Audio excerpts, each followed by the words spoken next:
Olá, pessoal. Meu nome é Larissa, eu sou professora do curso de Fisioterapia aqui no Centro Universitário Presidente Tancredo de Almeida Neves, Uniptam. Esses são meus colegas, professora Samira, professor Sairon. Nós viemos ao laboratório no intuito de gravar videoaulas práticas considerando o ensino remoto, né? E aí, como um projeto, uma proposta do curso de fisioterapia aqui da instituição, disponibilizar esses vídeos para as escolas de ensino básico e mesmo utilizá-los aqui dentro da instituição como uma ferramenta de ensino-aprendizagem. Eu estou sem máscara porque eu vou conduzir aqui a palavra durante o nosso trabalho de experimento, mas nós estamos respeitando todos os protocolos de segurança, os meninos aqui estão de máscara, nós estamos na distância recomendada.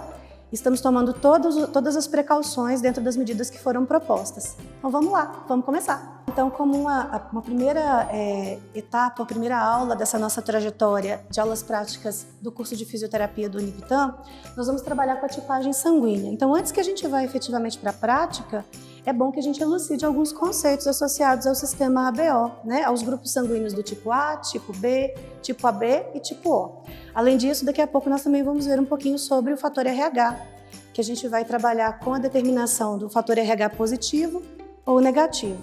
Então aqui, imagina que um sujeito que possua o grupo sanguíneo tipo A, ele tem em suas hemácias proteínas chamadas de aglutinogênio, que são proteínas do tipo A.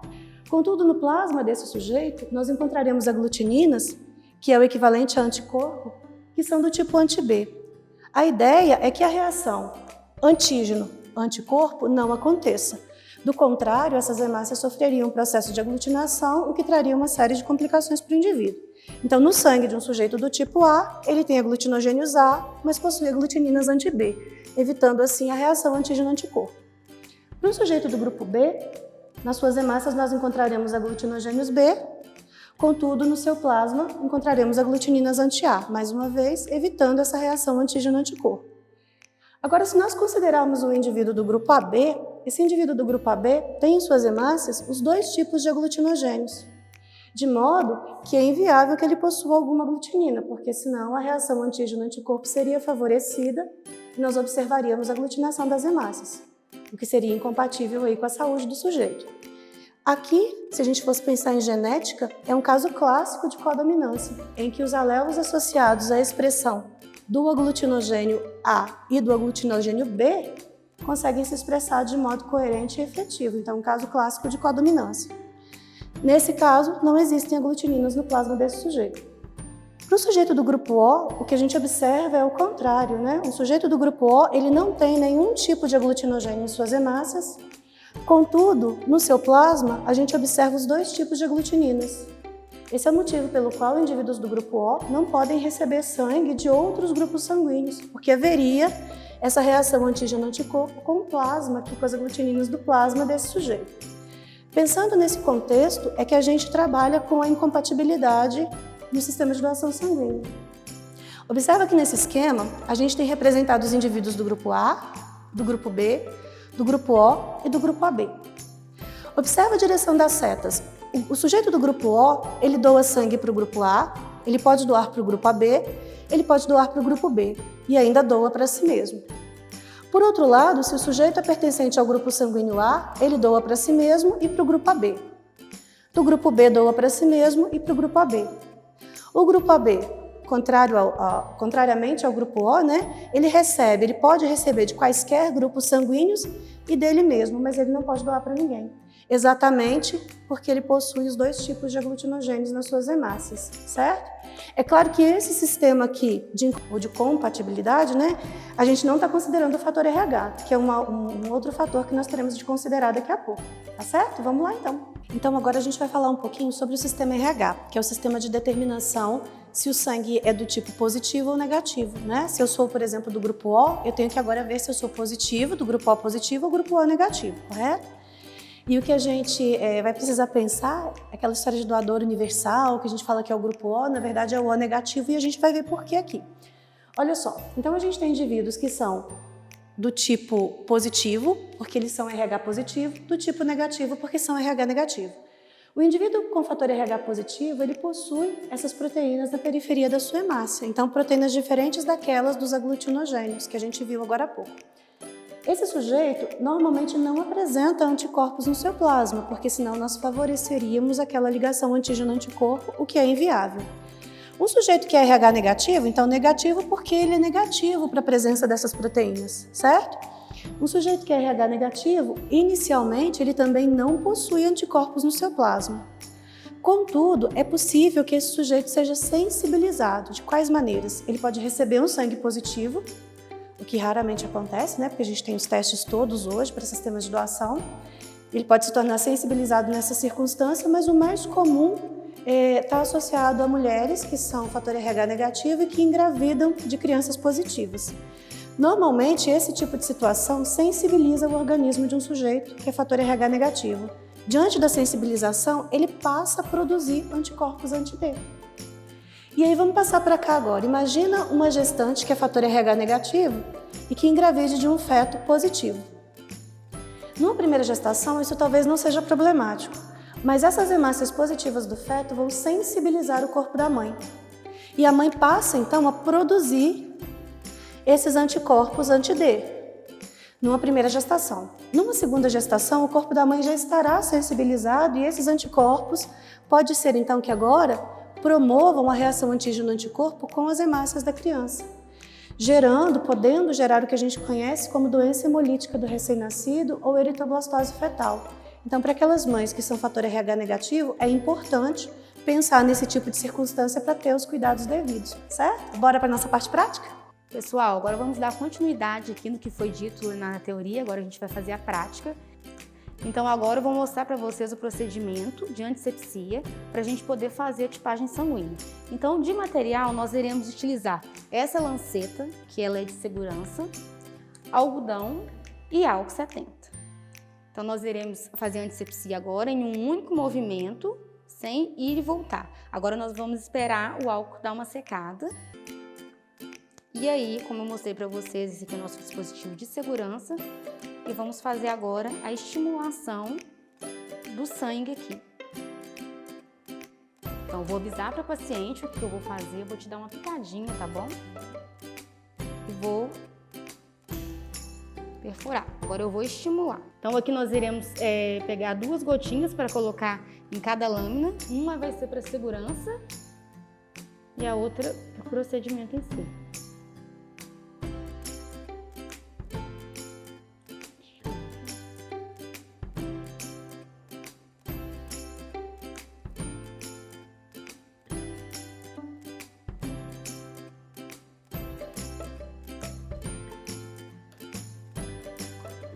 Prontinho, agora a gente vai dar o algodão para o paciente pressionar, por favor. Então, pessoal, a gente está olhando aqui o resultado do procedimento que foi realizado. Então, foram coletadas 2 gotas de sangue do nosso voluntário e aí aqui a gente pingou os reagentes. Aqui, o reagente anti-A, que é correspondente à aglutinina A. Na outra lâmina, nós pingamos o anti-B e na terceira, o anti-D para determinação do fator RH. E aí nós utilizamos aqui o palito de picolé para poder misturar o reagente. Então lembrar que você não pode usar a mesma ponta em todas as lâminas, isso precisa ser trocado para não contaminar a amostra. E aí a ideia é esperar que a reação antígeno-anticorpo aconteça e a gente observar se houve ou não aglutinação e a partir de então determinar o tipo sanguíneo do voluntário. Então vamos observar aqui que nessa lâmina em que nós pingamos a aglutinina anti-A, a gente observa uma certa homogeneidade, estão vendo só? Ali em relação à nossa gota controle. Então observa que a gente não vê a aglutinação, o sistema está homogêneo, né? Está aqui com a coloração do anti-A, mas o sistema está relativamente homogêneo, a gente não percebe a formação daqueles grumos, né? A formação do processo aglutinado, do sangue aglutinado. Se a gente vem aqui para o anti-B, a gente já vê uma situação um pouco diferente. Observa que aqui a gente não vê mais aquele estado homogêneo, a gente percebe aqui, e observa muito claramente os grumos, o processo de aglutinação aconteceu. Estão vendo só? Se eu comparo com a gota controle, eu percebo nitidamente o processo de aglutinação quando a gente adicionou o anti-B. Com o anti-D, em relação ao grupo controle, observem, a gente também vê aqui o processo de aglutinação. Estão vendo só a formação daqueles grumos ali, olha? Mostrando que a reação antígeno-anticorpo foi favorecida e ela aconteceu. Diante disso agora, é preciso entender e determinar qual que é o tipo sanguíneo do nosso voluntário de número 1. E aí, conseguiram pensar? Vamos passar para o voluntário de número 2 e aí depois a gente volta para cá para poder dizer e dar a resposta de qual é o tipo sanguíneo do nosso voluntário 1 com base no nosso sistema de determinação.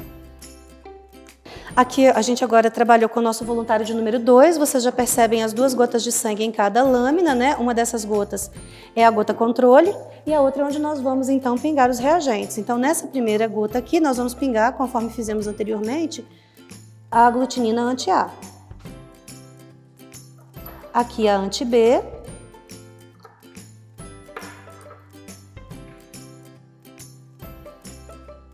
E finalmente aqui a anti-D para a gente determinar o fator RH desse nosso voluntário. Na sequência a gente agora vai misturar para favorecer a reação. Lembrar que a ponta do palito que vai em uma mistura não pode tocar a outra, para a gente não contaminar a nossa amostra. Lembrar de fazer o correto descarte depois desse material, afinal de contas pode haver contaminação, né? Não é completamente sem riscos. E agora a gente espera para observar qual que foi a reação que aconteceu. E aí, vamos observar aqui se já aconteceu a determinação. Olha só, vamos lá. Aqui a gente observa, olha só, parece que inicialmente está homogêneo. Mas vamos esperar um pouquinho mais para a reação acontecer. Aqui no B, quando a gente pingou o anti-B, olha só, também parece homogêneo se a gente compara com a nossa gota controle. Então, a gente só não houve aglutinação, nem no A, nem no B. Agora, vamos observar aqui, no anti-D, formou uma bolhazinha aqui, né? Aqui a gente espera mais um pouquinho para ver o processo, para ver a reação acontecer, mas essa bolha aqui no meio está atrapalhando um pouco, mas a gente já vê ali alguns grumos, estão vendo só? Olha, nessa região, mostrando aqui o processo de aglutinação, olha só. A reação segue acontecendo, mas já é possível ver algo de aglutinado aqui, certo? Nós vamos agora para o voluntário 3 e depois a gente volta para poder determinar o grupo sanguíneo dos nossos 3 voluntários com base na tipagem sanguínea utilizando as aglutininas anti-A, anti-B e anti-D. Enquanto aqui a gente está vendo a reação, a gente vai voltar lá no nosso indivíduo nosso voluntário de número 1, para ver se vocês conseguiram pensar em qual é o sistema sanguíneo desse sujeito. Então, mais uma vez, vamos lá, olha, observa aqui no anti-A, a gente viu uma certa homogeneidade, não houve aglutinação, certo? Quando a gente vem aqui para o anti-B, é muito claro, agora que já decorreu um tempo da reação, olha só, os grumos formados, o processo de aglutinação foi bastante favorecido. E aqui no anti-D, que é para determinação do fator RH, a gente também já vê o processo de aglutinação, olha, muito claramente. E aí, já sabem qual é o tipo sanguíneo do voluntário de número 1? O nosso voluntário de número 1 é do tipo B positivo, porque houve aglutinação quando a gente colocou o reagente anti-B e houve aglutinação com o anti-D. Então, nosso voluntário de número 1 é B positivo, certo? Vamos para o voluntário de número 2. Então, aqui, ó, mais uma vez, no anti-A, a gente observa certa homogeneidade. Não existe a formação de grumos, não tem aglutinação, certo? Aqui, neste outro caso, com o anti-B, a gente também não observou aglutinação. Opa, mas não aglutinou nem no anti-A, nem no anti-B? Não aglutinou. Então, aqui, isso mostra para mim que esse voluntário de número 2 é do grupo O. Como o O não tem aglutinogênio, não há meios de acontecer a reação antígeno-anticorpo para o sistema BO. Agora, quanto ao anti-D, que é a determinação do fator RH, olha que lâmina linda, olha só. Aqui a gente já vê nitidamente o processo de aglutinação se a gente compara com a nossa gota controle. Olha que bacana. Então, esse nosso voluntário de número 2 é do tipo O positivo, porque não aglutinou na presença do anti-A, do anti-B, mas aglutinou na presença do anti-D. Então, O positivo. E, finalmente, aqui o nosso último voluntário, o voluntário de número 3. Observem aqui, olha, uma reação bastante nítida com o anti-A. Estão vendo só? A formação de grumos aqui, o processo de aglutinação foi bastante efetivo, olha só. A gente percebe nitidamente a aglutinação no centro aqui da gota, né? Em comparação com a gota de sangue controle. Então, aqui a gente vê processo de aglutinação na presença do anti-A. Vamos avaliar agora o anti-B. No anti-B, a gente já vê certa homogeneidade, olha só, não existe aglutinação. Então, está bastante homogêneo. E, finalmente, para o anti-D, Olha só, aqui a gente já observa o processo de aglutinação, olha. Então, quando a gente aplicou o soro anti-D, a gente percebe o processo bastante aglutinado, certo? O sangue aglutinou. Resultado, e aí, conseguiram pensar? O processo de aglutinação no A não aglutinou com B e aglutinou com D. Então, esse nosso voluntário de número 3, ele é A positivo. Muito bom? E aí, gostaram?